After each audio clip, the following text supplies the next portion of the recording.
So I had kind of tried to stay out of the whole social justice warrior conversation for quite some time, mainly because it gets tiring having to argue the same points over and over and over again. However, a friend of mine on Facebook and I had engaged in a rather lengthy and protracted conversation that over a post that he did, which included an MTV video that basically used the same tired line of logic that I've heard before, and we engaged in a rather long and protracted discussion. The line of logic is this: that essentially racism is only for those who have political power. Meaning that if you are in a position of power, you're more likely to use racism as a means of controlling people that you don't like. However, there's a slight problem with this. It lends itself very well to the only white people are racist argument, which essentially, excuses black and brown people from acting on their more intolerant impulses towards whites. Now, I'm not a stupid person. I'm not uneducated. I understand what the video and what my friend was talking about. But the problem with that line of logic is this: it essentially puts the onus on white people to stop racism. No, it doesn't work like that. When you tell a white person only white people are racist, a lot of us, especially those of us who are uneducated or undereducated, hear only white people can be racist, therefore I can be intolerant towards you and racist towards you because you are a racist and you're a white person, even though you may not have done anything negative or horrible towards me as a black or brown person. You, white person, and all of your kind, and only your kind, can be racist. Now, when you hear that, and it actually, and you kind of, and when I think about that, it kind of takes away the power of agency, which means an individual person of a specific group isn't racist. What I mean by that: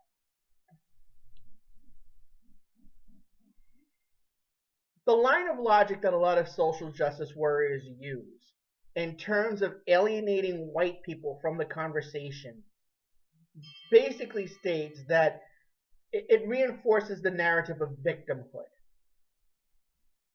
Where if a white person, individual white person, never did anything wrong to black people, never did anything incredibly, may have said a couple of jokes, but that was about it. All of a sudden, on that white person lies all of the faults and the sins and the screw-ups that their ancestors or other white people have committed. That person then becomes the scapegoat of everything that's wrong. Now, where have we heard something like that before? Oh yeah, when 9/11 happened, and when the Muslim terrorists started acting all stupid and decided to, commit crimes, we would find Muslims who may not have done anything wrong, who may not have done anything inappropriate, that would not even think about going in, putting on a vest full of explosives and committing a terrorist attack. And that Muslim then becomes the representative of all that is horrible in Islam. Now, social justice warriors get mad when we do things like that, when we call Islam out on the fact that, very few of them don't speak out on terrorists. That's not true, but very few Muslims speak against the terrorist attacks narrative. So then we then can take that, using the only white people can be racist argument, and say, well, Only white people can be racist. How come you white people never say anything about racism? How come you white people always do this? How come you white people always do that? How come you white people this, that, and the other thing? It's not fair when we do it to a Muslim. It's not fair when we do it to a black person. How come all you black guys have riots and shit? Or how come all you Puerto Ricans love to dance salsa and have all your women dress up, in scanty outfits? How come all you Chinese people know kung fu? Do you see how that can kind of lend itself to problems? When you're saying that all XYZ people are this, and you're encountering somebody that belongs to XYZ group, that person who may not have done anything wrong, who may not have done anything inappropriate, then becomes the scapegoat.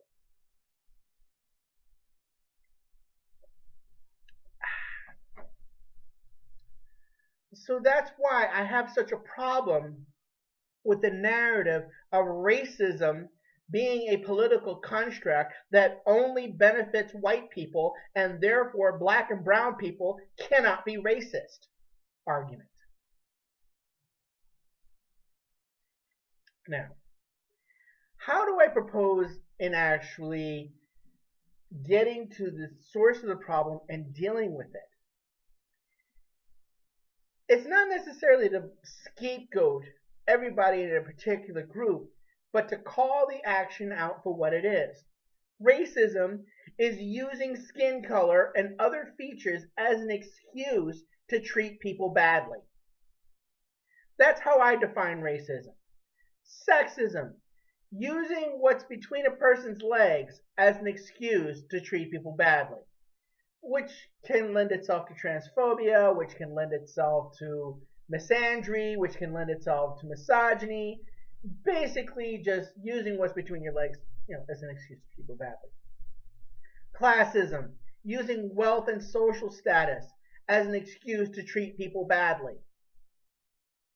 No political power involved here. It's personal agency. It's personal responsibility. When you're telling somebody that they're being a jerk because they're acting and they're basically using skin color as an excuse or using this as an excuse or that as an excuse, you're taking the onus away from everybody that may not have necessarily committed the act and brought it right back to focusing on the individual in question. Like religious fanatics. You use their religion as an excuse to treat people badly. Well, this Muslim over here who is a fanatic decided to use his religion as an excuse to put a bomb on his chest and kill himself like a stupid idiot. Or this Christian over here decided to use his religion as an excuse to bomb an abortion clinic. Or this Christian over here decided to use his religion as an excuse, grab an assault rifle, and shoot up a gay nightclub because he doesn't agree with homosexuality. Or this individual right here decided to use their political ideology as an excuse to treat people badly.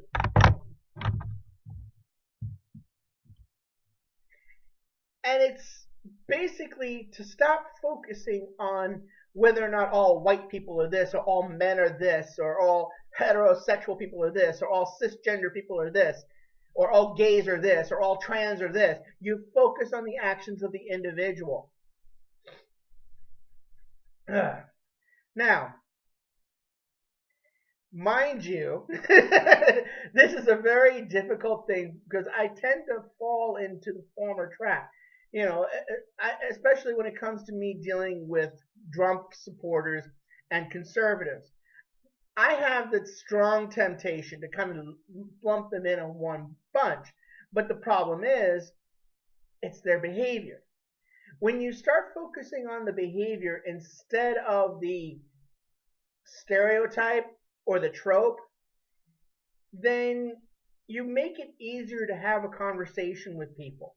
When you tell folks that racism is about political power and only white people have political power, those of us white folks who are not necessarily wealthy don't feel like we're included in the conversation, which is fine. If you don't want to include us, no problem. But then don't get mad at us when we don't help you, because you made it clear you don't want us. Kind of like the Democratic National Convention, when the Hillary supporters made it clear they didn't want the progressives to, help out with the election, and guess what happened? When you start alienating people, when you start telling people that their voices aren't wanted, they're going to take you seriously. So when you say, oh, white people are racist, and only white people can be racist, that tells me you don't really want our help. And if you don't want our help, that's fine. But then don't get mad when we don't do anything because you made it clear that you didn't want us around. Anyway, this is Dumac the Artist, Mad Creator, signing off. Have a nice day.